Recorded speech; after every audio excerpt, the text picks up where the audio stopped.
अस्सलामुअलैकुम, ये हमारी वालिदा का चैनल है और आज हमारी वालिदा तुमको बनाना सिखा रही है नमक पारे। तो नमक पारे के लिए तुमको सबसे पहले लेना पड़ेगा मैदा, वो भी 2 कप। फिर तुम डालेगा जीरा, वो भी आधा चम्मच, ज्यादा नहीं डालो हाँ। उसके बाद तुमने डालना है अजवाइन। अजवाइन तुम डालेगा 1 चम्मच का चौथा हिस्सा। फिर तुम नमक डालेगा, तुम्हारा मर्जी है, तुम जितना भी डालो। उसके बाद तुमने डालना है घी, वो भी 5 चम्मच, सही है। 5 चम्मच से ना कम डालेगा ना तुम 5 चम्मच से ज्यादा डालेगा। 5 चम्मच डालने के बाद तुम उसको मिक्स करेगा, ठीक है।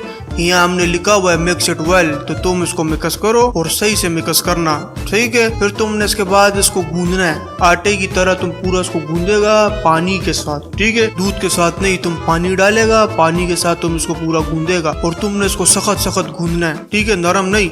समझा तुम हमारा बात? तुमने इसको सख्त गूंदना है कि ये पूरा सख्त हो जावे। फिर जब तुम्हारा आटा गूंद के तैयार होगा, तुमने इसको 15 मिनट के लिए छोड़ देना है। 15 मिनट का मतलब 15 मिनट। 15 मिनट तुम छोड़ दो। 15 मिनट के बाद दोबारा तुम इसको आके देखो।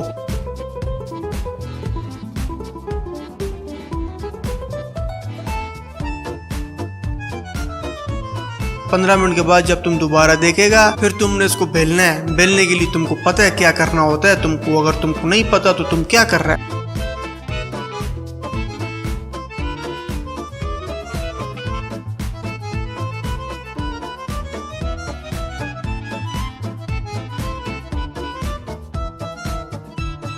सबसे पहले तुमने खुशक आटा नीचे डालना है, फिर उसके बाद पेड़े के ऊपर तुमने खुशक आटा डालना है। फिर तुम इसके बाद इसको बेलेगा। इसको तुम बेल के एक बहुत बड़ा सा रोटी बनाएगा। वो रोटी जो तुमने अपना पूरा जिंदगी में नहीं देखा, इतना बड़ा तुम इसको बेलेगा।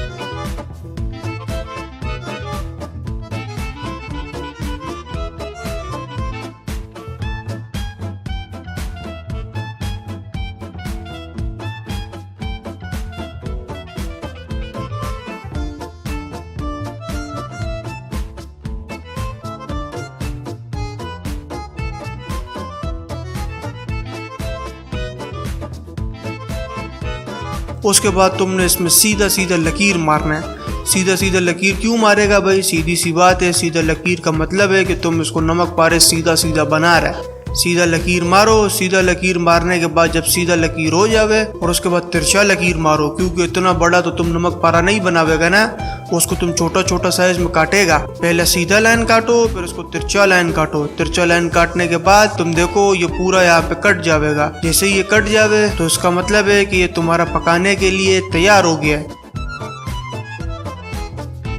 इसको एक एक करके अपने हाथों में उठाओ।